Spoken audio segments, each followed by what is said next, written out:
Okay, so good morning. Today we'll be discussing about the web application and the enterprise application. Basically, we'll be studying about the servlets and JSP in this tutorial. But before doing that, we should know the basic difference between a web application and an enterprise application. What a web application is.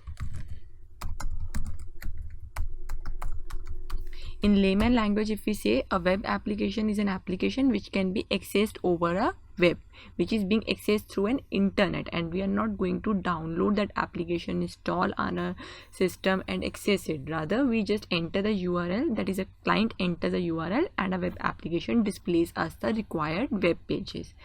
Now, if we say in the technical terms the difference between a web application and an enterprise application, a web application is the one which is made using the web technologies. Web technologies like HTML, CSS, JavaScript, servlets, JSP, etc. So this is what the web application is, the one which is made using the web technologies. Whereas if we create any enterprise application,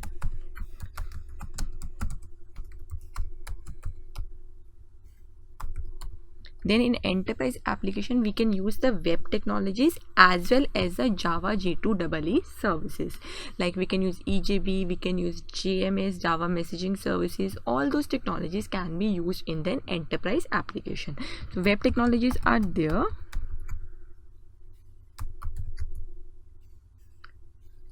Plus we are using Java J2EE services. Like you have Java messaging services, EJB, etc. Also, for running an enterprise application, as we all know that if we are using the web as well as the Java J2EE services, then this is being more superior as compared to the web application. This will be more complex. So therefore, we need a big server to run it. That is, we use application server to run the enterprise application. So for this, application server is required. Because application server is the one which handles larger user base, large number of users. So application server is being required to run this enterprise application. Whereas for running an web application, we can use web servers. Web servers can be used to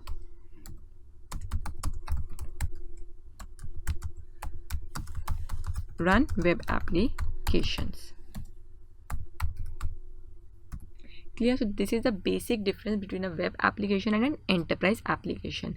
In all the coming tutorials and in this tutorial, we'll be just focusing on the web application, and we'll be studying about the two technologies, that is servlets and JSP, and how they come into picture in the web application. Okay, so next thing is we need to discuss the flow of a web application, how the web application in actual works. The flow remains same whichever technology we are using. That is the one standard flow which we need to keep in mind, that is used for every technology.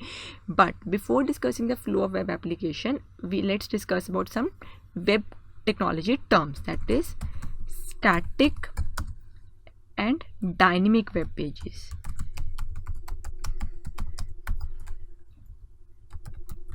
This is very important. Now, what is the difference between a static and a dynamic web pages?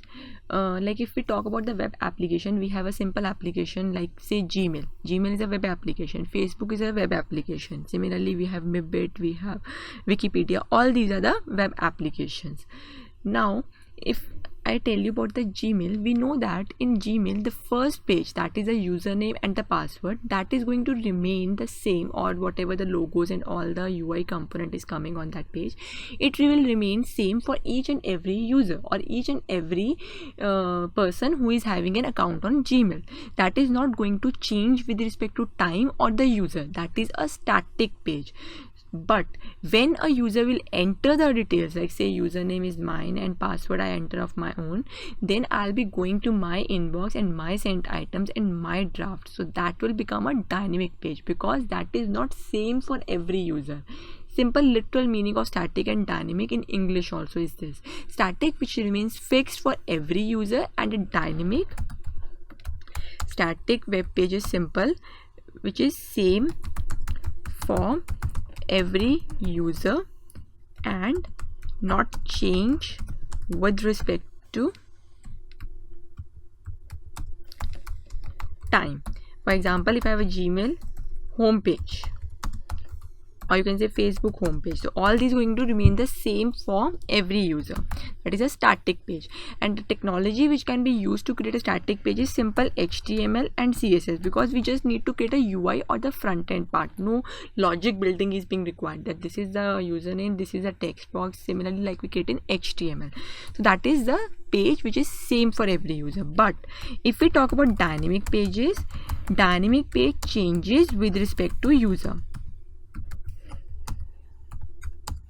Changes with respect to user, like we can say Gmail inbox, drafts, etc. Whatever the folders we are having in our Gmail application, all that is going to change with respect to user. That is not going to remain same for each and every user.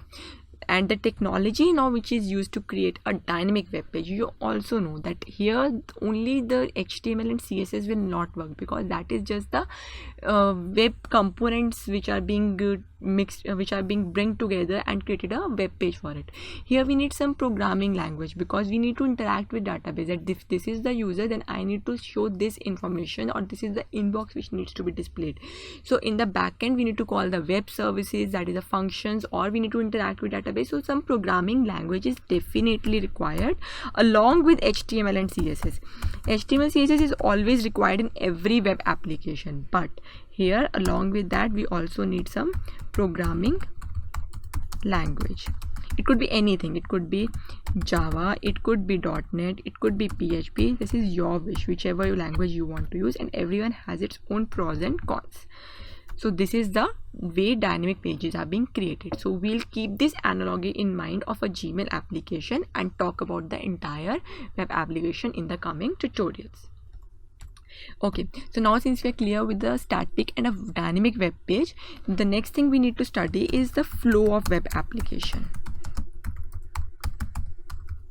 I'll be creating a dynamic web project in the next tutorial, but if you have a brief idea about it, I'll just tell you about one thing. Those who even are not clear about it, I'll just tell you one thing, that in any web application we have one file known as web.xml. This is known as deployment descriptor file. This is present in every web project whichever you make using any technology. Either you make it on Eclipse or NetBeans IDE, you will be having this deployment descriptor file, and whenever the user run its project or deploy its project on the server, then the first request goes to this deployment descriptor file. This is like you can say a medium of communicating with the entire web application, and this will tell what to do next. So in all the web projects, this is the main file, deployment descriptor file. And also one more thing, how actually these web applications are being deployed on server. In this tutorial we will be just installing the server in our IDE only, that is in Eclipse only, and test all and the dynamic web project on it. But in real world scenario, whenever we create any dynamic web project, then we create a web archive file for it. For web applications we create a dynamic web project, then we create a WAR file for it. This is called web archive files.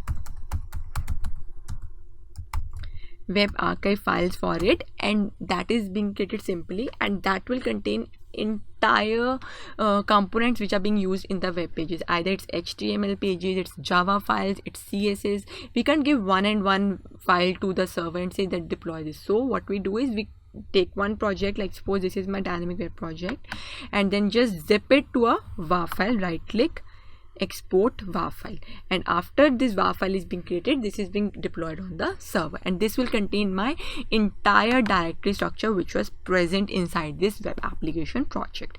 So this is how in real world scenario the web applications are being deployed on server. Okay, so we're discussing about the flow of web application. So in any web project we'll having the web.xml file for communicating with the server.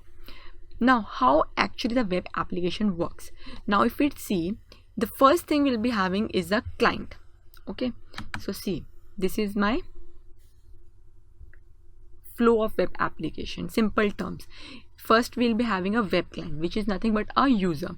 So what a web client or user will do is it will simply enter the URL. Whatever URL it will enter, it could be anything, HTTP, that is a request protocol, then server name, then port number, and then the application name. So entire URL will be created or entered.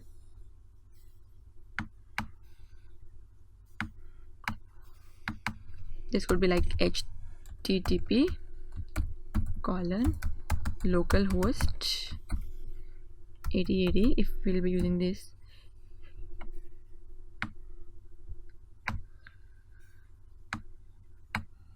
And the application name, and after that whatever the URL you want to enter.